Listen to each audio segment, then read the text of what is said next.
Good afternoon, it's Dave at All Things Important Reviews. Please smash that like button and please smash the subscribe button for more awesome watch content. The Gst-B400'D and the B400 1A, I think it is, am I right? And the different colour variations that you can get with it are one of the greatest watch releases of 2021 for value affordable watches because of the total package that you get with these G-Shocks, in my opinion. The tough solar, the fact it's got a solar battery inside of it and you don't have to keep constantly changing batteries every few years. The Bluetooth functionality giving you perfect timekeeping all around if you hook it up to your phone. The 200-meter water resist. The heavy-duty construction and all that stuff that they put inside of it means that for the price they are close to unbeatable. But these two colour variations do have a flaw. And the flaw is, in my opinion, even though it's a design choice, it's not something that they've just overlooked. They've purposely done them this way.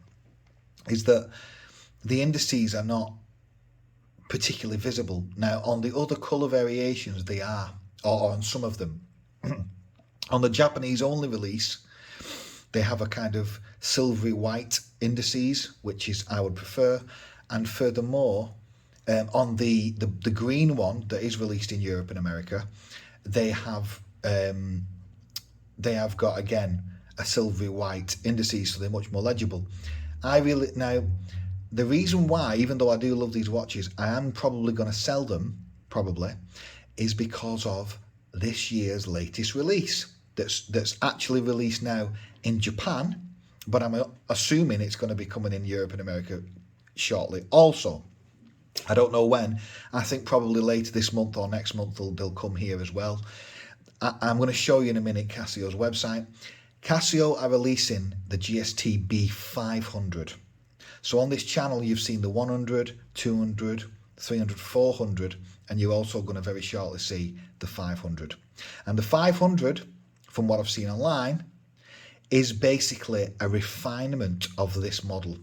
Now this model has the super thin for CASIO 12.9mm thickness, and it is actually 12.9mm. I think they're both actually 12.9mm that I've actually measured. There's very little variance, or maybe one was 12. But they're both about 12.9mm basically, or 12.8, 12.9. But the latest one, the G500 that they've released in Japan right now, it is only 12.8mm, so a shaving off it. But they've also reduced from what I can see, the diameter.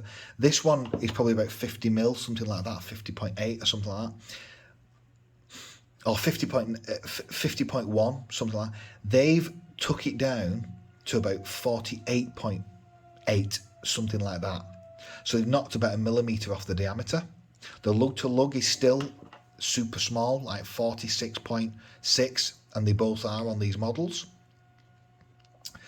And on the bracelet, and I don't think they do a rubber band one just yet, on the B500 that they've got on the website that I've been looking at, they've actually managed to reduce the weight from about 160, 165 to around 143. That's the nominal stated off the Japanese website of CASIO.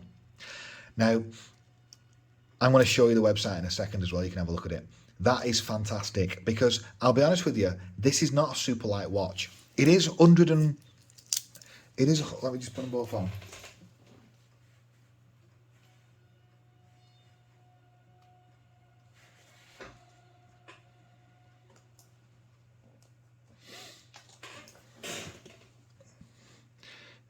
I mean, it's still super comfortable. It is a fully solid stainless steel bracelet, by the way. But that is definitely at over 150 grams. And I don't even think I've took any links out, actually. I'm fairly certain I've not. So that is about 160 odd grams. Now, that's not super light. Now, don't get me wrong. I wear a 175 gram watch every day. But it's not super light. Taking a bit off, again, off the weight is going to be a significant, that's like taking 2 links off to drop it to 143. If it is correct, this is obviously only about 100 with, if that, with the rubber band. So definitely get the rubber band one. Now the other benefit that they've done, and I'll show you in a sec,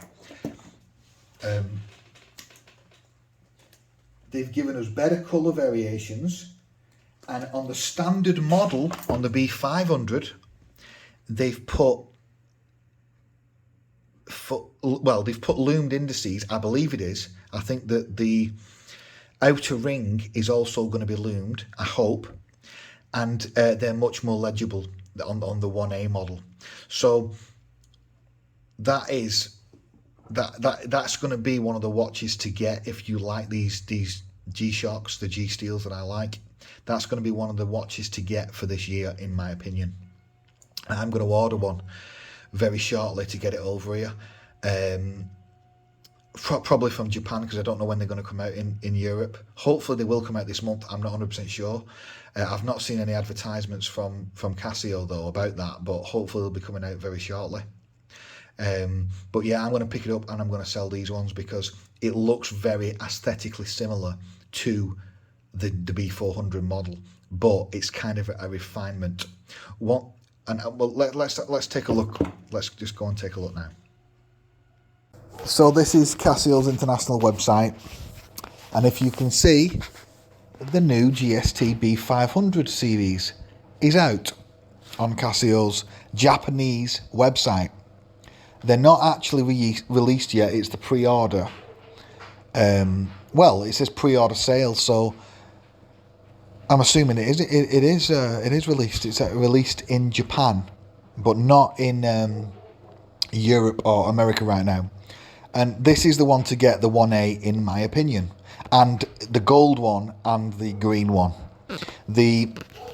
As you can clearly see, the indices are far more legible. They've changed the digital subdial as well. They've made it closer to one of the newer digital models that released a couple of years ago. It's thinner by 0.1 mil, but crucially, it's also lighter by about 17 grams, which is significant. I'm definitely going to get the 1A model first. Just,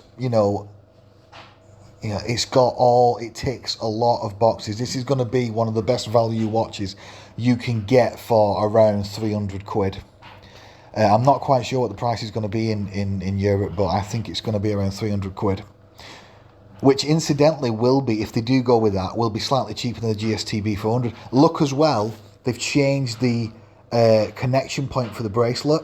It's now going to be screws instead of these weird push pin things that they put in the G400. In the G400, the quick release resin band one is super good, but on the bracelet it is too difficult to put back on. They're quite finicky. But screws are going to be super easy to do that if you do want to swap it out, because I'm assuming they're going to make a resin band model eventually for this. Perhaps not right now, but yeah, 200 meter, it's tough solar, Bluetooth, all that goodness. And look, they kept the lug to lug. They've reduced the size, the diameter by about, I believe, 1 millimeter, something like that, and they've reduced the thickness. But crucially, they've took the mass down, they've took the weight down. They've took it down by about 2 links worth of weight. Without, well, from what I can see, they're still providing those links. So the band should be a very similar size. One thing I did notice though, they've got rid of, and I don't know why, they've got rid of one of the micro adjust points. They've just gone into 3 instead of 4. I don't know why they've done that. That is stupid, in my opinion. Yeah, but still, 3 is okay, 4 is better, 5 is, perfect. But let's see how it goes. They are solid. It will be a solid bracelet, I'm sure, and it'll be connected with like a push pin system, I believe. They don't normally use screws on a G-Shock band. And this is the gold model. That'll be another great one. That is more expensive though. That's about 20% more expensive, but still really, really nice. Definitely be one to watch out for. But I'm going to get the standard 1A model. Notice that they've also done a stealthy one, but they've got an all black stealthy one and a silver stealthy one and a green one initially, and the standard one, which is much more legible. That's what I'm going to be going with.